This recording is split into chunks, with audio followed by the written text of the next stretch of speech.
Summer holidays வந்தாச்சு, நம்ம GT Holidays வந்தாச்சு. GT Holidays, South India's #1 travel brand. Meenakshi Faculty of Arts and Science for Women at KK Nagar, Chennai. BCom, BSc, BA, BBA, BCA and Viscom. Apply now. எல்லா பெண்களோடையும் தொடர்புல இருந்த அவர் எப்படி காப்பாற்றப்பட்டாருன்னு தெரியல. அந்த கேள்வி இன்னும் அப்படியே மக்கள் மத்தியில் இருக்குது. முழுசா விசாரிக்கல, இன்னும் யார் அந்த சாருன்னே தெரியல அப்படின்னு. அப்படி அது பொய், முழுக்க பொய்.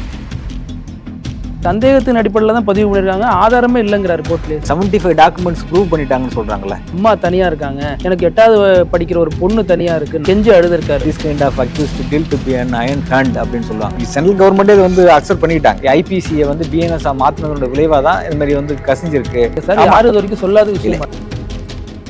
தாவேகா தலைவர் விஜய் தனது அறிக்கையில சென்னை ஹைகோர்ட் தான் தானாக முன்வந்து வழக்கு விசாரிச்சு அதன் அடிப்படையில தான் 5 மாதங்கள்ல தீர்ப்பு கொடுக்கப்பட்டிருக்கு. எஸ்ஐடி ஆரம்பிச்சாங்க. எஸ்ஐடில இருந்த அதிகாரிகள்லாம் யாரு? அவங்க தமிழ்நாட்டை சேர்ந்த காவல்துறை அதிகாரிகள் தானே. விஜய்க்கு எழுதி கொடுக்குறவங்க வேற நல்ல விதமா எழுதி கொடுக்கலாம், அவங்களுக்கு சட்டம் பற்றிய புரிதலோட எழுதி கொடுக்கலாம். ஆனா இதுல மட்டும் ஒரு 5 நாளுக்கு அப்புறம் ஜூன் 2ஆம் தேதி தர்றோங்கிறாங்களே, அது என்ன சார் பின்னணி? மிரட்டுனதோடு மட்டும் இல்லாம நான் நக்கீரன் நேயர்களுக்கு வணக்கம். அண்ணா யூனிவர்சிட்டியில பெண் ஒருவர் பாலியல் வன்கொடுமைக்கு உள்ளாக்கப்பட்ட சம்பவம் தமிழகம் முழுவதும் பெரிய அதிர்வலைகளை ஏற்படுத்தினுச்சு. இதையடுத்து 3 பெண் IPS அதிகாரிகள் தலைமையில சிறப்பு விசாரணை குழு அமைக்கப்பட்டு விசாரிக்கப்பட்டு தமிழக அரசு சார்பாக பெண் வழக்கறிஞர் வாதாடி அதை பெண் நீதிபதி தீர்ப்பு கொடுத்திருக்காங்க. இது மிக முக்கிய ஒரு தீர்ப்பா பார்க்கப்படுது. தண்டனை விவரங்கள் பின்னர் அறிவிக்கப்படும் அப்படின்னு சொன்னாலும் தமிழக அரசு இதை பெரிய அளவுல வரவேற்றிருக்காங்க. ஆனா எதிர்கட்சியான அதிமுக இது பாதி நீதி அப்படின்னு விமர்சிச்சிருக்கு. அது மாதிரி தாவேகா போன்ற கட்சிகள்லாம் திமுகவை இது ஒரு பச்சை பொய் அப்படின்னு சொல்லி விமர்சிச்சிருக்காங்க. இதுல பின்னணியில நிறைய விஷயங்கள் இருக்கு, நிறைய சந்தேகங்கள் இருக்கு. பேசலாம். சென்னை உயர்நீதிமன்ற வழக்கறிஞர் திரு துரையருண் இணைந்திருக்காங்க, அவங்களை வரவேற்கலாம். சார் வணக்கம். வணக்கம். இந்த வழக்கு எப்படி சார் பாக்குறீங்க? ரொம்ப குறுகிய காலத்துல முடிஞ்சிருச்சு, 5 மாசத்திலேயே தீர்ப்பு கொடுத்துட்டு அப்படின்னு திமுக அரசு ஒரு பக்கம் கொண்டாடுது. அதிமுக இது பாதி நீதி, அவசரமா விசாரிச்சிருக்காங்க, யார் அந்த சார்னு சொல்லவே இல்லை. பாதி நீதினு சொல்றது ஒத்துக்க முடியாது. பாதி நீதி கொடுக்கப்பட்டது பொள்ளாச்சி சம்பவத்தில் நடந்த பொள்ளாச்சி வழக்கு, பாலியல் வழக்கு இருக்கு இல்லைங்களா, அதில் கிடைச்சது தான் பாதி நீதி. அதில் மீதி நீதி எங்கே இருக்குன்னு பார்த்தீங்கன்னா, எல்லா பெண்களோடையும் புகைப்படம் எடுத்துக்கிட்டு இருந்த, எல்லா பெண்களோடையும் தொடர்பில் இருந்த, குற்றவாளியாக இருந்தவர், முக்கிய பங்காற்றின ஒரு நபர் எப்படி இந்த வழக்கிலேருந்து விடுவிச்சாங்க அப்படிங்கிறது தெரியலன்னு பல பேர் இது சொல்லியிருக்காங்க. அந்த கேள்வி இன்னும் அப்படியே மக்கள் மத்தியில் இருக்குது. நம்ம கேட்கறத விட மக்கள் இப்போ கேட்டுக்கிட்டு இருக்காங்க. அந்த கேள்விக்கு பதில் சொல்ல வேண்டியது அதிமுக அரசு. அதிமுக தான் அதை பதில் சொல்லணும். அதிமுக சார்ந்தவர்கள் தான் அது பதில் சொல்லணும். அதுதான் பாதி நீதியை தவிர இது பாதி நீதிங்கிறது ஏற்றுக்க முடியாது. இல்ல, அவரு பெருமையா சொல்றாரு, நாங்க சிபிஐ நாங்க தான் அலோவ் பண்ணோம், அதுக்கப்புறம் சிபிஐ விசாரிச்சாங்க. இல்ல, அது தவறு. அது சென்னை உயர்நீதிமன்ற மூத்த வழக்கறிஞர் அருள்மொழி மேடம் மற்றும் பல வழக்கறிஞர்கள் சென்னை உயர்நீதிமன்றத்தில் வழக்கு தாக்கல் பண்ணாங்க. சிபிஐ விசாரணைக்கு வேணும் அப்படின்னு வழக்கு தாக்கல் பண்ணாங்க. அதன் காரணமாக சிபிஐ விசாரணைக்கு உயர்நீதிமன்றம் உத்தரவிட்டுனா தமிழ்நாடு அரசு அப்போ ஆண்ட அதிமுக அரசுக்கு ஒரு பின்னடைவு ஏற்படுங்கிறதுனால தான் இவங்க சிபிஐ விசாரணைக்கு கொடுத்தாங்களே தவிர இவங்களா முன் கொடுக்கல. அதுக்கு முன்னாடி இவங்க ஒரு மிகப்பெரிய முன்னெடுப்பை மூத்த வழக்கறிஞர் அருள்மொழி போன்றவர்கள்லாம் முன்னெடுத்தாங்க. அதுக்கு அந்த வாய்ப்பு கொடுத்துடக்கூடாது, அதெல்லாம் எதிர்கட்சிக்கு சாதகமாக போயிடும், இப்போ இருக்கிற ஆளுங்கட்சியான திமுகவுக்குலாம் சாதகமாக போயிடுன்ற ஒரே காரணத்தினால்தான் அவங்க சிபிஐக்கு ஒப்படைச்சாங்களே தவிர அவங்களாம் மனமும் அதை ஒப்படைக்கல. இல்லை, நீங்களே அது மாதிரி பண்ண வேண்டியதானே? நீங்கள் உங்கள் காவல்துறையை வச்சு முழுசா விசாரிக்கல, இன்னும் யார் அந்த சாருன்னே தெரியல அப்படின்னு. அப்படி அது பொய், முழுக்க பொய். இது இந்த வழக்கு சூமோட்டோவாக எடுக்கப்பட்டது. சென்னை உயர்நீதிமன்ற அமர்வால் சூமோட்டோவாக எடுக்கப்பட்டது. அதன் பிறகு அதிமுக சார்பில் பொதுநல வழக்கு தாக்கல் பட்டு சிபிஐ விசாரணை வேணும்னு கேட்டிருந்தாங்க. இப்போ இன்னொரு வழக்கறிஞர் முன்னாடி இந்த காங்கிரஸ் இப்போ பாரதிய ஜனதா கட்சியில் இருக்கக்கூடிய வழக்கறிஞர் சிபிஐ விசாரணை வேணும்னு கேட்டிருந்தாங்க. இப்படி பல பேர் சிபிஐ விசாரணைக்கு வேணும்னு கேட்டாங்க. ஆனால் சென்னை உயர்நீதிமன்றம் என்ன சொன்னதுன்னு கேட்டிங்கன்னா, இந்த வழக்கில் போதுமான ஆதாரங்களை, தகவல்களை தமிழ்நாடு காவல்துறை திரட்டியிருக்கு. தமிழ்நாடு காவல்துறை உங்களுக்கு நம்பிக்கை இல்லைன்னா எஸ்ஐடி இந்த வழக்கை விசாரிக்கணும், சிபிஐ விசாரணை தேவையில்லைன்னு சொல்லிட்டு நீதிமன்றம் சொல்லியிருக்கு. நீதிமன்றம் சொன்னதுக்கு பிறகு தான் எஸ்ஐடி விசாரிச்சிருக்கு. எஸ்ஐடி விசாரணைக்கு பிறகு இப்போ தண்டனை குற்றவாளி அப்படின்னு சொல்லியிருக்காங்க. என்னன்னா 6 மாதத்தில் தண்டனை கொடுத்துட்டாங்கிறது ஹரிடி ஜஸ்டிஸ்லாம் கிடையாது, ஸ்பீடாக கொடுத்துட்டாங்க. அப்படிங்கிறத விட delaying justice is denying justice அப்படின்னு சொல்லியிருக்காங்க. அந்த சட்டவியலில் சொல்லப்படுது. தாமதிக்கப்பட்ட நீதி, மறுக்கப்பட்ட நீதி அப்படின்னு சொல்லப்படுது. ஆகவே ஃபாஸ்ட் ட்ராக் கோர்ட் எதுக்கு வச்சிருக்காங்க? விரைவு நீதிமன்றங்கள் எதுக்கு இருக்கு? விரைவான முறையில் நீதி கொடுக்கணும் அப்படின்றதுக்கான விரைவு நீதிமன்றங்கள் இருக்கு. மகளிர் நீதிமன்றங்கள், விரைவு நீதிமன்றங்கள். விரைவு நீதிமன்றம் தான் இந்த வழக்கு விசாரிக்கப்பட்டிருக்கு. விரைவு நீதிமன்றம் 5 மாதத்துக்குள்ள தண்டனை கொடுத்து 157 நாட்குள்ள தண்டனை கொடுத்துட்டாங்க. அப்படி இருக்கிற போது வந்து அதை வந்து தவறுன்னு சொல்றது வந்து விரைவு நீதிமன்றங்கள் எதற்கு அமைக்கப்பட்டது அப்படின்ற ஒரு அந்த நோக்கத்தையே கேள்விக்குள்ளாக்குறாங்க. பொள்ளாச்சி வழக்குல ஒரு 6 ஆண்டுகள் அளவுல வழக்கு நடந்துச்சு. இதுல வெறும் 5 மாதத்துல முடிவு வருது. பொள்ளாச்சி வழக்கு அரசியல் சதி பின்னப்பட்டிருந்தது. அதுல வந்து மிகப்பெரிய போராட்டங்கள் நடத்தப்பட்டது. இந்த அதிமுக அவங்க நிறைய போராட்டம், இது வந்து அவங்களுக்கு வந்து வெறுவாயை மெல்றவங்களுக்கு எதுவுமே கிடைக்கல. எது வந்து எதை சாப்பிட்டா பித்தம் தெளின்ற மாதிரி அவங்க இருக்கிறதாலும் போராட்டம் பண்ணிக்கிட்டு இருந்தாங்க. ஏதாவது ஒன்று பண்ணி ஏதாவது ஸ்கோர் பண்ணணும் அப்படின்ற அடிப்படையில் வந்து தொடர்ச்சியாக போராட்டங்கள் பண்ணிக்கிட்டு இருந்தாங்க. அப்படி வந்து யார் அந்த சாருன்னு கேட்குறது, அதுக்கு பின்னும்புலம் இருக்குன்னா பார்த்தீங்கன்னா அதான் சிம்பிளாக போச்சு. இப்போது இந்த எஃப்ஐஆர் கசிய விட்டதே வந்து இப்போ நேஷனல் இன்ஃபர்மேஷன் கமிஷன் NIC தான் வந்து கசிய விட்டது அப்படின்னு சொல்றாங்க. அப்படின்னு சொல்லிட்டு காரணம்னு விஜய் கூட தவறு. அதாவது வந்து இவங்களுக்கு அந்த புரிதல் இல்லாம இருக்காங்க. அதாவது அவங்க ஒரு லெட்டர் எழுதியிருக்காங்க. இந்திய தண்டனை சட்டம் அப்படின்ற பேரை வந்து பாரதிய ஜனதா கட்சி ஆட்சிக்கு வந்த பிறகு அவங்க வந்து வெள்ளைக்காரங்க கொண்டு வந்த சட்டமா இருக்கு, இங்கிலீஷ்ல இருக்கு அப்படின்னு சொல்லிட்டு சான்ஸ்கிரிட்ல மாத்தினாங்க. அந்த மொழி மாற்றம் பண்ணாங்க. அதாவது வந்து மாப்பிள்ளை தான் நான் போட்டிருக்க சட்டை என்னதுன்ற மாதிரி இந்த பண்ணிட்டாங்க.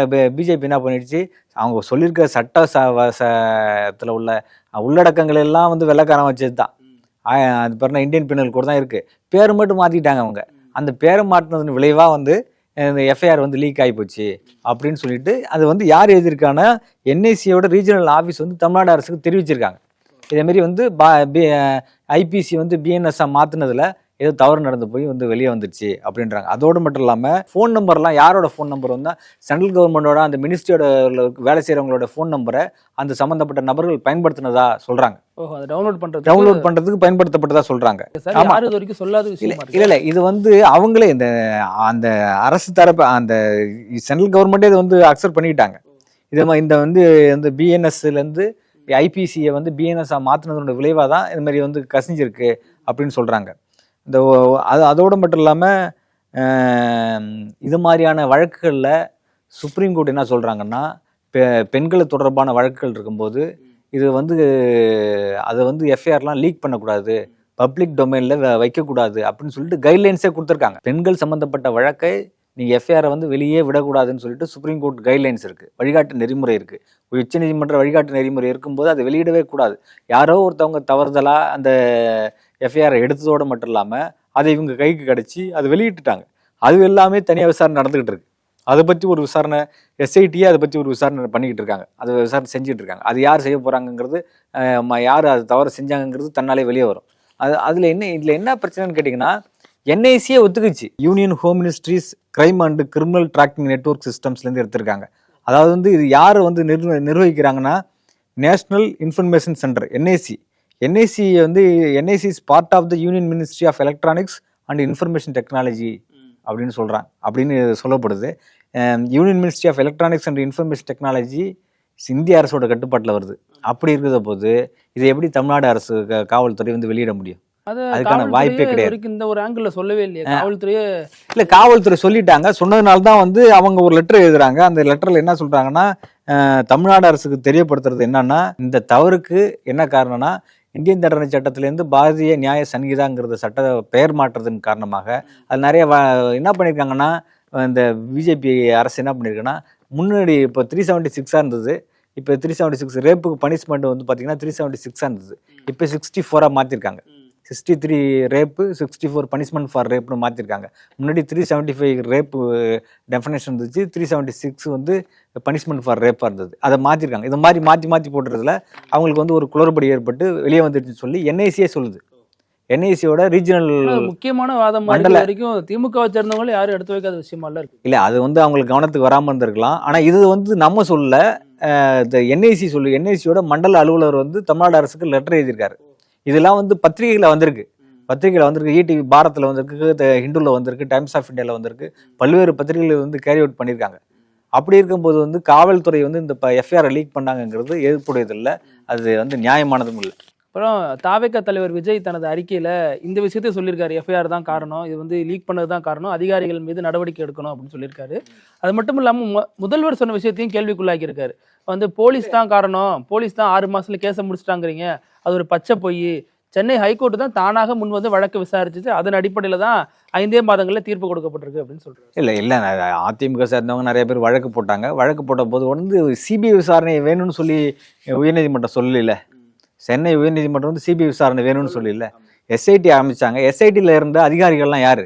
அவங்க தமிழ்நாட்டை சேர்ந்த காவல்துறை அதிகாரிகள் தானே. தமிழக அரசு கீழே தான் வராங்க. தமிழ்நாடு அரசு கீழே தானே வராங்க. அவங்க ஊதியம் பெறுவது எல்லாமே தமிழ்நாடு அரசு தானே கொடுக்குது.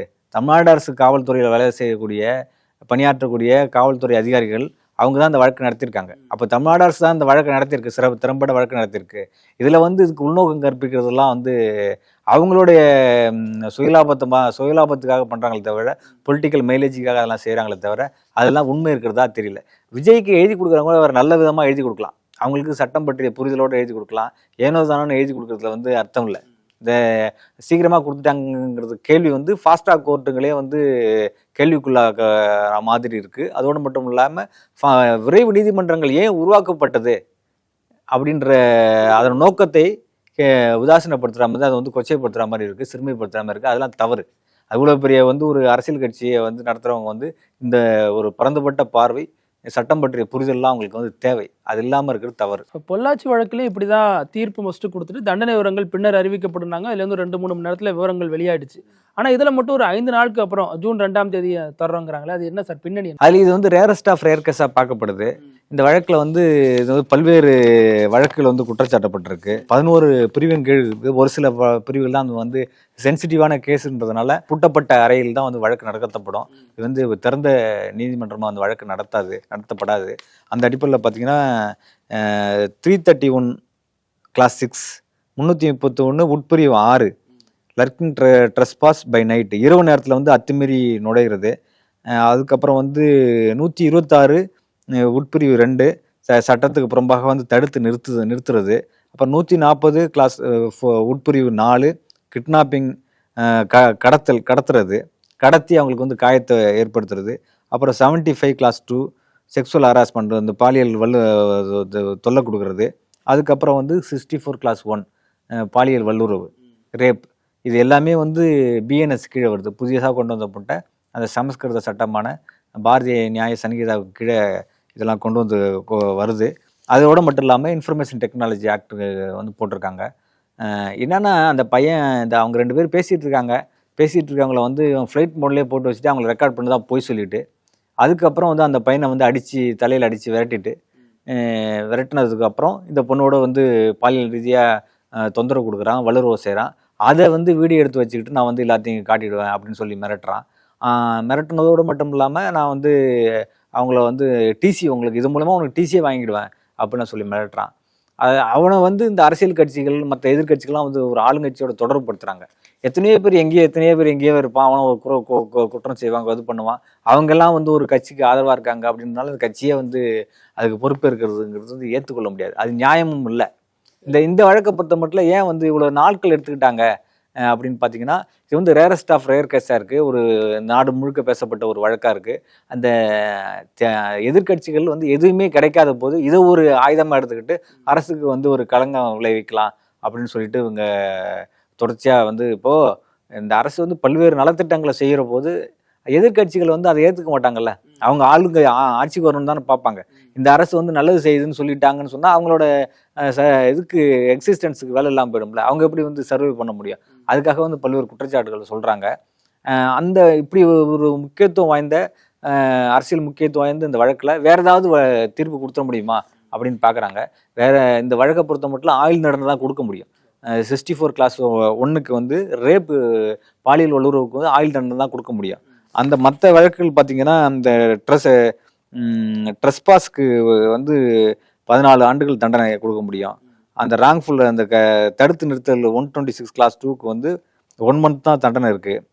அப்புறம் வந்து கடத்தல் பண்ணாங்க, கடத்தி வச்சுருந்தாங்களா அந்த பொண்ணை, அதுக்கு வந்து ஒரு 1 year தான் அதுக்கு வந்து 10 years தண்டனை இருக்குது.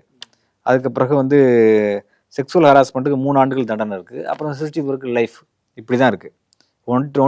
கிட்னாப்பிங் வந்து 10 ஆண்டுகள் தண்டனை இருக்குது தவிர மற்றபடி பார்த்தீங்கன்னா இதுக்கு விட வேறு விதமான தண்டனைகள் எதுவும் கொடுத்துட முடியாது. அதுக்கு சட்ட திருத்தங்கள் தான் அவசியமே தவிர அரசு வந்து குறை சொல்கிறதுல வந்து நியாயம் இல்லை. அதுக்காகத்தான் இவங்க இது காலம் எடுத்திருப்பாங்கன்னு நினைக்கிறேன். ஞானசேகரன் தரப்பு வழக்கறிஞர் இன்னைக்கு நீதிமன்றத்தில் என்ன வாதத்தை முன்வைக்கிறாருன்னா, இது ஒரு சந்தேகத்தின் அடிப்படையில் பதிவு செய்யப்பட்ட வழக்கு, போதுமான ஆதாரம் இல்லை, அதனால அவர் விடுவிக்கணும். அவங்களோட தரப்பு வழக்கறிஞர் அப்படித்தானே பேச முடியும், அவங்களோட தரப்பு நியாயத்தை அப்படித்தானே அவங்க சொல்லுவாங்க. சந்தேகத்தின் அடிப்படையில் தான் பதிவு பண்ணியிருக்காங்க, ஆதாரமே இல்லைங்கிறாரு கோர்ட்லேயே. 75 டாக்குமெண்ட்ஸ் ப்ரூவ் பண்ணிட்டாங்கன்னு சொல்கிறாங்கல்ல, 75 டாக்குமெண்ட்ஸ் கொடுத்துருக்காங்க, எலக்ட்ரானிக் டாக்குமெண்ட்ஸ் கொடுத்துருக்காங்க. அந்த ஃபோனை வந்து அந்த கன்சர்ன் ஃபோன் இருக்கு இல்லையா, இவன் வந்து ரெக்கார்ட் பண்ண சொல்கிறாங்க இல்லையா, அந்த பொண்ணு அபியூஸ் பண்ணதை ரெக்கார்ட் பண்ணதை வந்து ஃபோன் இருக்குல்ல, அதெல்லாம் வந்து சீஸ் பண்ணியிருக்காங்க. அதை பறிமுதல் செஞ்சு அதுக்கு வந்து அந்த உரிய 65 சர்டிஃபிகேட் இருக்கு இல்லையா, அந்த சர்டிஃபிகேட்டோடு வந்து அவங்க கொடுத்துருக்குறாங்க. எலக்ட்ரானிக் எவிடன்சஸ் எல்லாம் வந்து சரியான முறையில் வந்து கொடுக்கப்பட்டிருக்கு. சான்று ஆவணங்கள் எல்லாத்தையும் வந்து சமர்ப்பிச்சிருக்காங்க, சாட்சிகள் விசாரிக்கப்பட்டிருக்கு. இந்த நிலையில் வந்து இது எல்லாமே வந்து சந்தேகத்தின் அடிப்படையில் வந்து சொல்லப்பட்டதுங்கிறது வந்து ஏற்றுக்க முடியாது.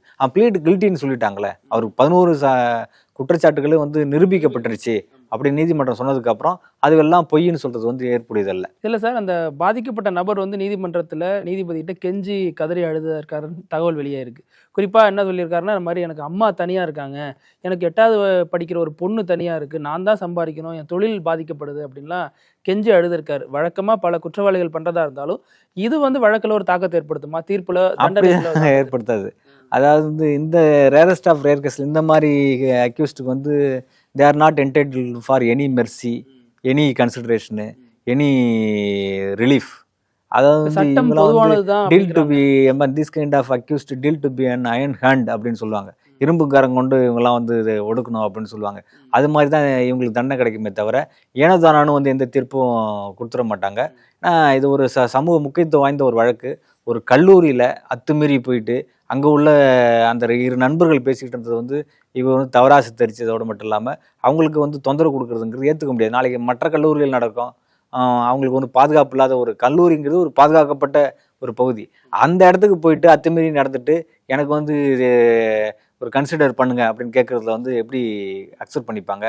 ஒரு இந்த கல்லூரி வளாகங்கிறது அமைதியான வளாகமாக இருக்கணும்ல, அதில் வந்து ஒரு பிரச்சனையை ஏற்படுத்துறது ஒரு பதட்டமான சூழலை உருவாக்குறது வந்து நியாயம் இல்லையில. பொள்ளாச்சி வழக்காக இருக்கட்டும், இந்த வழக்காக இருக்கட்டும், பாதிக்கப்பட்ட பெண்களோட விவரங்கள் பொது வழியில் கசிய விடப்படுறது, யாரால கசிய விடப்படுறதுங்கிறது அடுத்த பிரச்சனை. ஆனால் பொது வழியில் தகவல் வர்றதேங்கிறத எப்படி எடுத்துக்கிறது, இது எப்படி தடுக்க முடியும்? பொது வழியில் அதான் சுப்ரீம் கோர்ட் கைட்லைன்ஸ் கொடுத்துருக்காங்க. பெண்கள் சம்மந்தப்பட்ட சென்சிட்டிவ் கேசஸில் வந்து நீங்கள் வந்து you should not reveal any identity of the survivor அப்படின்னு சொல்கிறாங்க. அந்த சம்மந்தப்பட்ட வழக்கில் பாதிக்கப்பட்ட பெண்களோட எந்த விவரத்தையும் வெளியிடக்கூடாது, ஏன்னா அதன் மூலமாக அவங்களுக்கு ஒரு பாதிப்பு வந்துடும் அப்படின்றதுனால தான் அந்த மாதிரி வெளியிடக்கூடாதுன்றாங்க. ஆனால் இந்த காவல்துறை அதிகாரிகளோ இப்போ வந்து இந்திய அரசு ஒன்றிய அரசில் உள்ள நேஷ்னல் இன்ஃபர்மேஷன் கமிஷனாக இருக்கட்டும், அப்புறம் மற்றபடி அந்த கிரைம் ரெக்கார்ட் பியூரோவாக இருக்குது, அந்த டிபார்ட்மெண்ட்டில் உள்ள கன்சர்ன் டிபார்ட்மெண்ட்டில் உள்ளவங்களாம் வந்து மாறி மாறி குறை சொல்கிறாங்க.